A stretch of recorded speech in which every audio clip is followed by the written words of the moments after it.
ಬಾಂಗ್ಲಾದೇಶದಲ್ಲಿ ಮತ್ತೆ ಬೆಂಕಿ, ಕೊನೆ ದಾಳಿಗಿಳಿದ ಹಸೀನಾ ಫೈಟರ್ಸ್. ಅಜಿತ್ ದೋವಲ್ರಿಂದ ಮಹತ್ವದ ಸಭೆ. ನಮಸ್ಕಾರ ಸ್ನೇಹಿತರೆ. ಭಾರತದ ನೆರೆ ದೇಶ ಬಾಂಗ್ಲಾದಲ್ಲಿ ಮತ್ತೆ ಕ್ರಾಂತಿಯಾಗೋ ಎಲ್ಲಾ ಸಾಧ್ಯತೆಗಳು ಕಂಡುಬರ್ತಿವೆ. ಪದಚ್ಯುತ ಪ್ರಧಾನಿ ಶೇಖ್ ಹಸೀನಾರ ಬೆಂಬಲಿಗರು ಯೂನುಸ್ ವಿರುದ್ಧ ದಂಗೆ ಎದ್ದಿದ್ದು ಬೀದಿಲಿ ಆರ್ಭಟ ಶುರು ಮಾಡಿದ್ದಾರೆ. ಈಗಾಗಲೇ ಬೃಹತ್ ಪ್ರತಿಭಟನೆಗೆ ಕರೆ ಕೊಟ್ಟು ಅನೇಕ ಕಡೆ ದಾಳಿ ನಡೆಸಿದ್ದಾರೆ. ಅಷ್ಟೇ ಅಲ್ಲ, ಹಸೀನಾ ವಿರುದ್ಧದ ತೀರ್ಪಿಗೆ ಕ್ಷಣಗಣನೆ ಆರಂಭವಾಗ್ತಿದ್ದಂತೆ ಇಡೀ ದೇಶದಲ್ಲಿ ತುರ್ತು ಪರಿಸ್ಥಿತಿ ವಾತಾವರಣ ನಿರ್ಮಾಣವಾಗಿದೆ. ಬೀದಿಗಳಲ್ಲಿ ಬಾಂಗ್ಲಾ ಆರ್ಮಿ ನಿಂತಿದೆ.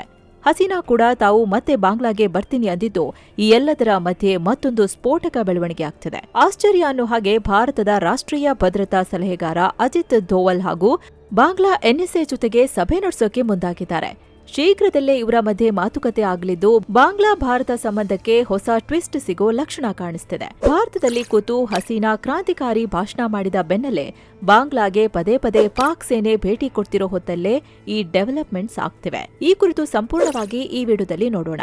ಬಾಂಗ್ಲಾದೇಶದಲ್ಲಿ ನಿಜಕ್ಕೂ ಆಗ್ತಿರೋದೇನು? ಯೂನುಸ್ ಆಪ್ತನನ್ನ ಅಜಿತ್ ದೋವಲ್ ಮೀಟ್ ಮಾಡ್ತಿರೋದ್ಯಾಕೆ? ಹಸೀನಾ ಫೈಟರ್ಸ್ ಅಲ್ಲಿ ಇಡ್ತಿರೋ ಹಾವಳಿ ಎಂಥದ್ದು? ಎಲ್ಲವನ್ನ ಹೇಳ್ತೇವೆ.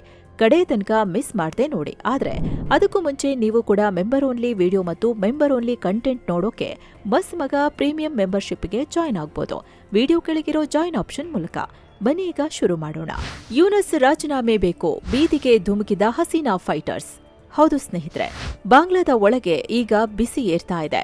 1.5 ವರ್ಷದ ಹಿಂದೆ ಯಾವ ಹಸೀನಾ ವಿರುದ್ಧ ಮೂಲಭೂತವಾದಿ ಗುಂಪುಗಳು ಪ್ರತಿಭಟನೆ ಮಾಡಿ ಅವರನ್ನ ದೇಶ ಬಿಟ್ಟು ಓಡಿಸಿದ್ರೋ ಅದೇ ತರದ ಪ್ರತಿಭಟನೆಯನ್ನ ಈಗ ಇನ್ನೊಂದು ಗುಂಪು ಶುರು ಮಾಡಿದೆ.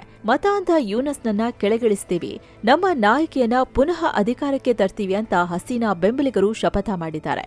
ಈಗಾಗಲೇ ದೇಶದಾದ್ಯಂತ ಕರೆ ಕೊಟ್ಟಿದ್ದು, ಯೂನುಸ್ ರಾಜೀನಾಮೆ ಕೊಡೋವರೆಗೂ ನಮ್ಮ ಹೋರಾಟ ನಿಲ್ಲಲ್ಲ ಅಂತ ಹೇಳಿದ್ದಾರೆ. ಬಾಂಗ್ಲಾ ರಾಜಧಾನಿ ಢಾಕಾದಲ್ಲಿ ಸರಣಿ ದಾಳಿಗಳನ್ನ ಮಾಡಲಾಗ್ತಿದೆ. ಯೂನುಸ್ರ ಗ್ರಾಮೀಣ ಬ್ಯಾಂಕ್ಗಳನ್ನ ಟಾರ್ಗೆಟ್ ಮಾಡಿ ದಾಳಿ ಮಾಡಲಾಗ್ತಿದೆ. ಕಂಡಲ್ಲಿ ವಾಹನಗಳಿಗೆ ಬೆಂಕಿ ಇಡ್ತಿದ್ದಾರೆ. ಸಾವು ನೋವುಗಳು ಕೂಡ ಸಂಭವಿಸುತ್ತಿವೆ. ಸೋಷಿಯಲ್ ಮೀಡಿಯಾದಲ್ಲಿ Awami league party Dhaka lockdown ಘೋಷಿಸಿದ ಬೆನ್ನಲ್ಲೇ ಬೆಂಕಿ ಮತ್ತು ಕಚ್ಚಾ ಸ್ಫೋಟಕಗಳಿಂದ ನಿರಂತರವಾಗಿ ದಾಳಿ ಮಾಡಲಾಗ್ತಿದೆ. ನವೆಂಬರ್ 16 ಮತ್ತು ನವೆಂಬರ್ 17ಕ್ಕೆ ಬಾಂಗ್ಲಾದಾದ್ಯಂತ ಬಂದ್ ಘೋಷಣೆ ಮಾಡಿದ್ದಾರೆ. ರಾಜಧಾನಿ ಢಾಕಾದಲ್ಲಿ ಕೂಡ ಲಾಕ್ಡೌನ್ ಘೋಷಣೆ ಮಾಡಿದ್ದು ಅದು ಅತ್ಯಂತ ಯಶಸ್ವಿಯಾಗಿದೆ ಅಂದಿದ್ದಾರೆ. ಬಾಂಗ್ಲಾದ ಪ್ರತಿ ದಿಕ್ಕಿನಲ್ಲೂ ಪ್ರತಿಭಟನೆ ಘೋಷಿಸಿದ್ದಾರೆ. ನವೆಂಬರ್ 17ನೇ ತಾರೀಖೆ ಹಸೀನಾ ವಿರುದ್ಧ ಅಲ್ಲಿನ ಕೋರ್ಟ್ ಅಂತಿಮ ತೀರ್ಪನ್ನ ನೀಡಲಿದೆ. ಅದಕ್ಕೂ ಕೆಲ ಗಂಟೆಗಳ ಮೊದಲು ಬಾಂಗ್ಲಾದಲ್ಲಿ ಪ್ರತಿಭಟನೆ ಶುರು ಮಾಡಿದ್ದಾರೆ.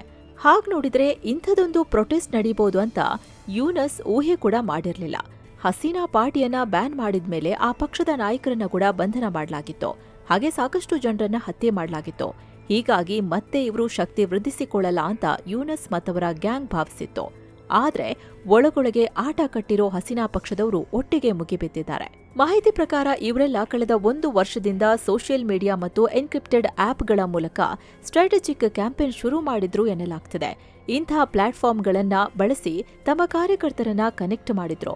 ಕೋಲ್ಕತ್ತಾದ ನಿಗೂಢ ಸ್ಥಳಗಳಿಂದ ಇವರು ಆಪರೇಟ್ ಆಗಿ ತಮ್ಮ ಕಾರ್ಯಕರ್ತರನ್ನ ಒಂದೆಡೆ ಸೇರಿಸಿ ವರ್ಚುವಲ್ ಆಗಿ ಮೀಟಿಂಗ್ ಮಾಡ್ತಿದ್ರು ಅಂತ ವರದಿಯಾಗಿದೆ. ಅಷ್ಟೇ ಅಲ್ಲ, ಈಗಾಗಲೇ ಬರೋಬ್ಬರಿ 5 ಲಕ್ಷ ಅವಾಮಿ ಲೀಗ್ ಕಾರ್ಯಕರ್ತರ ಒಂದು ದೊಡ್ಡ ಜಾಲ ನಿರ್ಮಾಣವಾಗಿದೆ. ಈ ಜಾಲದ ಮೂಲಕವೇ ಪಕ್ಷದ ಮುಂದಿನ ನಡೆಯೇನು ಮತ್ತು ಮುಂದೇನ್ ಮಾಡಬೇಕು ಅನ್ನೋದನ್ನ ತಿಳಿಸಲಾಗ್ತಿದೆ ಅಂತ ಬಾಂಗ್ಲಾದ ಮಾಜಿ ಸಚಿವ ಒಬೈದುಲ್ ಕ್ವಾಡರ್ ಹೇಳಿದ್ದಾರೆ. ತುಪ್ಪ ಸುರಿದ ಹಸೀನಾ ಇನ್ನು ಹೀಗೆ ಆನ್ಲೈನ್ನಲ್ಲಿ ಸ್ಟ್ರಾಟಜಿಕ್ ಕ್ಯಾಂಪೇನ್ ನಡೆಸಿ ಪಕ್ಷವನ್ನ ಸಂಘಟಿತಗೊಳಿಸ್ತಿರೋ ಹೊತ್ತಲ್ಲೇ ಭಾರತದಲ್ಲಿರೋ ಬಾಂಗ್ಲಾ ನಾಯಕಿ ಹಸೀನಾ ಸಾಲಾಗಿ ಮೀಡಿಯಾಗಳ ಮುಂದೆ ಇಂಟರ್ವ್ಯೂ ಕೊಟ್ಟು ಅದಕ್ಕೆ ತುಪ್ಪ ಸುರಿದಿದ್ದಾರೆ. ಇಷ್ಟು ದಿನ ಬರೀ ಗುಪ್ತವಾಗಿ ತಮ್ಮ ಪಕ್ಷಕ್ಕೆ ಸಂದೇಶ ರವಾನಿಸಿದ್ದ ಹಸೀನಾ ಈಗ ಭಾರತದ ಮೇನ್ ಸ್ಟ್ರೀಮ್ ಮೀಡಿಯಾಗಳ ಮುಂದೆ ಯಾವುದೇ ಭಯ ಇಲ್ಲದೆ ಮಾತನಾಡ್ತಿದ್ದಾರೆ. ಬಾಂಗ್ಲಾ ಹೀಗೆ ಇರಲ್ಲ, ಬದಲಾಗತ್ತೆ. ಬಾಂಗ್ಲಾದಲ್ಲಿ ಬದಲಾವಣೆಯ ಗಾಳಿ ಬೀಸುತ್ತೆ. ವಿಲ್ ರೈಸ್ ಅಗೈನ್ ಅಂದಿದ್ದಾರೆ. ತಮ್ಮ ಪಕ್ಷದ ಕಾರ್ಯಕರ್ತರನ್ನ ಉದ್ದೇಶಿಸಿ ಮಾತನಾಡ್ತಿದ್ದಾರೆ. ಯೂನುಸ್ ಬ್ಯಾನ್ ಮಾಡಿದ್ರೆ ಬಗ್ಗಲ್ಲ, ನಾವು ನಿರಂತರವಾಗಿ ಹೋರಾಡ್ತೀವಿ ಅಂದಿದ್ದಾರೆ. ಅಲ್ಲದೆ ಮೊಹಮ್ಮದ್ ಯೂನುಸ್ಗೆ ಚೆನ್ನಾಗಿ ಎಲೆಕ್ಷನ್ ನಡೆಸೋಕೆ ಹೇಳಿ ಅಂತ ಭಾರತ ಸರ್ಕಾರಕ್ಕೆ ಹಸೀನಾ ಮನವಿ ಕೂಡ ಮಾಡಿದ್ದಾರೆ. ಯೂನುಸ್ ಆಡಳಿತದಲ್ಲಿ ಬರೀ ಮೂಲಭೂತವಾದಿ ಉಗ್ರಗಾಮಿಗಳಿದ್ದಾರೆ. ಅವರ ಆಡಳಿತದಲ್ಲಿ ಅಲ್ಪಸಂಖ್ಯಾತರಿಗೆ ಕಿರುಕುಳ ನೀಡಲಾಗ್ತಿದೆ ಅಂತ ಹೇಳಿ ಬಾಂಗ್ಲಾ ಜನರಿಗೆ ಸಂದೇಶ ಕೊಡ್ತಿದ್ದಾರೆ. ಜೊತೆಗೆ ನಾನು ಯಾವುದೇ ತಪ್ಪು ಮಾಡಿಲ್ಲ ಅಂತ ಮನವರಿಕೆ ಮಾಡೋ ಪ್ರಯತ್ನ ಮಾಡ್ತಿದ್ದಾರೆ. ಮೂಲಭೂತವಾದಿ ಮತ್ತು ಹಿಂಸಾತ್ಮಕ ಗುಂಪುಗಳು ಸೇರ್ಕೊಂಡು ನಮ್ಮ ಸರ್ಕಾರ ಬೀಳೋ ಥರ ಮಾಡಿದ್ರು. ಭಾರತಕ್ಕೆ ಪಲಾಯನ ಮಾಡಿದ್ಮೇಲೆ ನನಗಿದು ಗೊತ್ತಾಯ್ತು. ಹೀಗಾಗಿ ನಾನು ಮತ್ತೆ ಬರ್ತೀನಿ, ಎಷ್ಟು ಬೇಗ ಆಗುತ್ತೋ ಅಷ್ಟು ಬೇಗ ಬರ್ತೀನಿ ಅಂತ ಹೇಳಿದ್ದಾರೆ. ಜೊತೆಗೆ ಪಾಕಿಸ್ತಾನದಂತೆ ಬಾಂಗ್ಲಾದೇಶ ಹೈಬ್ರಿಡ್ ಆಡಳಿತ ಇರೋ ದೇಶ ಆಗಬಾರ್ದು. ಆ ತರ ಆಗಬಾರ್ದು ಅಂದ್ರೆ ಭಾರತದ ಪಾತ್ರ ತುಂಬಾ ಅನಿವಾರ್ಯ. ಸದ್ಯ ಬಾಂಗ್ಲಾದಲ್ಲಿ ರಾಜಕೀಯ ಅಸ್ಥಿರತೆ ತಾಂಡವವಾಡ್ತಿದೆ. ಭಾರತ ಬಾಂಗ್ಲಾದ ಸ್ನೇಹಿತ. ಈ ಪ್ರದೇಶದಲ್ಲಿ ಪ್ರಜಾಪ್ರಭುತ್ವವನ್ನ ಕಾಪಾಡೋ ಪ್ರಮುಖ ಪಾಲುದಾರ. ಭಾರತ ಕಾಪಾಡಬೇಕು ಅಂದಿದ್ದಾರೆ. ಇದು ಯಾವ ಮಟ್ಟಿಗೆ ಯುಎಸ್ ಸರ್ಕಾರಕ್ಕೆ ತಲೆನೋವಾಗಿದೆ ಅಂದ್ರೆ ಮೊನ್ನೆಯಷ್ಟೇ ಭಾರತದ ರಾಯಭಾರಿ ಕರೆಸಿ ನಮಗೆ ಇದರ ಬಗ್ಗೆ ಬೇಸರ ಇದೆ ಅಂತ ಹೇಳಿತ್ತು. ಬಾಂಗ್ಲಾದಲ್ಲಿ ದ್ವೇಷ ಮತ್ತು ಭಯೋತ್ಪಾದಕ ಕೃತ್ಯಗಳನ್ನು ಹರಡೋಕೆ ಹಸೀನಾಗೆ ವೇದಿಕೆ ನೀಡಬೇಡಿ ಅಂತ ಹೇಳಿತ್ತು. ಇದರ ಮಧ್ಯೆ ಹಸೀನಾ ವಿಷಯದಲ್ಲಿ ಭಾರತ ಯಾವುದೇ ಕ್ರಮ ತಗೊಂಡಿಲ್ಲ. ಭಾರತ ಅವರಿಗೆ ಮಾತನಾಡೋಕೆ ಅವಕಾಶ ಕೊಟ್ಟು ಇಲ್ಲಿ ಬೇರೆಯದ್ದೇ ತಂತ್ರ ಹೆಣೆದಂತೆ ಕಾಣ್ತಿದೆ. ಅಜಿತ್ ದೋವಲ್ ಹೊಸ ಗೇಮ್. ಬಾಂಗ್ಲಾದ ಎನ್ಎಸ್ಎ ಜೊತೆಗೆ ಹೈ ಲೆವೆಲ್ ಸಭೆ. ಇನ್ನು ಇಷ್ಟೆಲ್ಲ ಬಿಸಿಗಳ ನಡುವೆ ಭಾರತ ಒಂದು ಇಂಟ್ರೆಸ್ಟಿಂಗ್ ಹೆಜ್ಜೆ ಇಡ್ತಿದೆ. ರಾಷ್ಟ್ರೀಯ ಭದ್ರತಾ ಸಲಹೆಗಾರ ಅಜಿತ್ ದೋವಲ್ ಅವರು ಬಾಂಗ್ಲಾದ ರಾಷ್ಟ್ರೀಯ ಭದ್ರತಾ ಸಲಹೆಗಾರ ಯೂನಸ್ರ ಆಪ್ತ ಖಲೀಲುರ್ ರೆಹಮಾನ್ ರನ್ನ ಭಾರತಕ್ಕೆ ಕರೆದಿದೆ. ನವೆಂಬರ್ 19ಕ್ಕೆ ದಿಲ್ಲಿಯಲ್ಲಿ ನಡೆಯಲಿರೋ ಕೊಲಂಬೋ ಸೆಕ್ಯೂರಿಟಿ ಕಾನ್ಕ್ಲೇವ್ ಮೀಟಿಂಗ್ನಲ್ಲಿ ಇವರು ಭಾಗಿಯಾಗ್ತಾರೆ. ಇದಾದ ಮೇಲೆ ಖಲೀಲುರ್ ರೆಹಮಾನ್ ಜೊತೆಗೆ ದೋವಲ್ ಪ್ರತ್ಯೇಕವಾಗಿ ಮೀಟಿಂಗ್ ನಡೆಸಲಿದ್ದಾರೆ. ಅಲ್ಲಿ ಭಯೋತ್ಪಾದನೆ, ಮಾದಕ ವಸ್ತು ಕಳ್ಳ ಸಾಗಣೆ ಸೇರಿದಂತೆ ಹಲವು ವಿಚಾರಗಳ ಕುರಿತು ಇಲ್ಲಿ ಡಿಸ್ಕಷನ್ ಆಗಲಿದೆ. ಇದು ಈಗ ಎಲ್ಲರ ಗಮನ ಸೆಳೀತಿದೆ. ಯಾಕಂದ್ರೆ ಶೇಖ್ ಹಸೀನಾ ಪಲಾಯನ ನಂತರ ಬಾಂಗ್ಲಾದ ಯಾವ ಹೈ ಲೆವೆಲ್ ಅಧಿಕಾರಿ ಕೂಡ ಭಾರತಕ್ಕೆ ಭೇಟಿ ನೀಡಿರಲಿಲ್ಲ. ಆದ್ರೆ ಈಗ ಅದು ನಡೀತಿದೆ. ಅದರಲ್ಲೂ ಬಾಂಗ್ಲಾದಲ್ಲಿ ಪಾಕ್ ಮತ್ತು ಪಾಕ್ ಉಗ್ರರ ಉಪಸ್ಥಿತಿ ಹೆಚ್ಚಾಗ್ತಿರೋ ನಡುವೆ ಲಷ್ಕರ್ ಉಗ್ರರು ಬಾಂಗ್ಲಾದಿಂದ ದಾಳಿ ಮಾಡ್ತೀವಿ ಅಂತಿರೋ ನಡುವೆ ಈ ಭೇಟಿಯಾಗ್ತಿದೆ. ಮೊನ್ನೆಯಷ್ಟೇ ಪಾಕ್ ನೇವಿ ಬಾಂಗ್ಲಾದಲ್ಲಿ ವಾಸ್ತವ ಹೂಡಿತ್ತು. ಪಾಕ್ನ ಐಎಸ್ಐ ಕೂಡ ಬಾಂಗ್ಲಾದಲ್ಲಿರೋ ಪಾಕ್ ಹೈಕಮಿಷನ್ ಒಳಗೆ ತನ್ನ ಸೆಲ್ಲನ್ನ ಸ್ಥಾಪಿಸುತ್ತಿದೆ ಅಂತ ಸುದ್ದಿ ಇತ್ತು. ಒಟ್ಟಾರೆ ಭಾರತವನ್ನ ಯಾವೆಲ್ಲ ರೀತಿ ಇಕ್ಕಟ್ಟಿಗೆ ಸಿಲುಕಿಸಬಹುದೋ ಅದನ್ನೆಲ್ಲ ಬಾಂಗ್ಲಾ ಯಾವುದೇ ಭಯ ಇಲ್ಲದೆ ದುಸ್ಸಾಹಸ ತೋರಿ ಮಾಡ್ತಿದೆ. ಸೊ ಇದೇ ಹೊತ್ತಲ್ಲಿ ಅಜಿತ್ ದೋವಲ್ ಅವರು ಖಲೀಲುರ್ ರೆಹಮಾನ್ಗೆ ಆಹ್ವಾನ ಕೊಟ್ಟಿದ್ದಾರೆ. ಈ ಮೀಟಿಂಗ್ನಲ್ಲಿ ಏನ್ ಮಾತುಕತೆ ನಡೆಯುತ್ತೆ, ಏನ್ ರಿಸಲ್ಟ್ ಬರುತ್ತೆ, ಇದು ಮುಖ್ಯ. ಬಹುಶಃ ಇದೆಲ್ಲ ಸ್ಟಾಪ್ ಮಾಡಿ ಅಂತ ಭಾರತ ಹೇಳ್ಬೋದು, ಅಥವಾ ಸ್ಟಾಪ್ ಮಾಡದೇ ಇದ್ರೆ ನಿಮ್ಗೆ ನಮ್ದೇ ಸ್ಟೈಲಲ್ಲಿ ಉತ್ತರ ಕೊಡ್ಬೇಕಾಗತ್ತೆ ಅಂತ ವಾರ್ನಿಂಗ್ ಕೊಡ್ಬೋದು.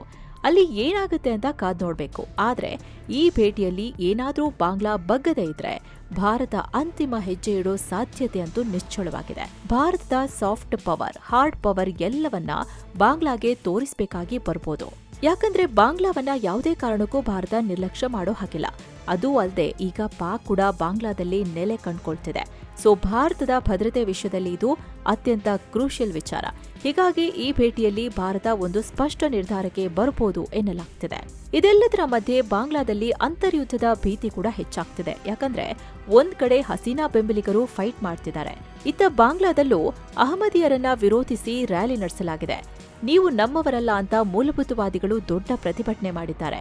ಅಹಮದಿಯರನ್ನ ನಾಸ್ತಿಕರು ಅಂತ ಘೋಷಿಸಬೇಕು ಅಂತ ರಾಜಧಾನಿ ಢಾಕಾದಲ್ಲಿ ಪ್ರತಿಭಟನೆಯಾಗಿದೆ. ಈ ಬೃಹತ್ ರ್ಯಾಲಿಯಲ್ಲಿ ಪಾಕಿಸ್ತಾನ, ಸೌದಿ ಅರೇಬಿಯಾ ಮತ್ತು ಈಜಿಪ್ಟ್ ಸೇರಿ ಹಲವು ರಾಷ್ಟ್ರಗಳ ಇಸ್ಲಾಂ ಧರ್ಮೋಪದೇಶಕರು ಭಾಗಿಯಾಗಿದ್ದಾರೆ.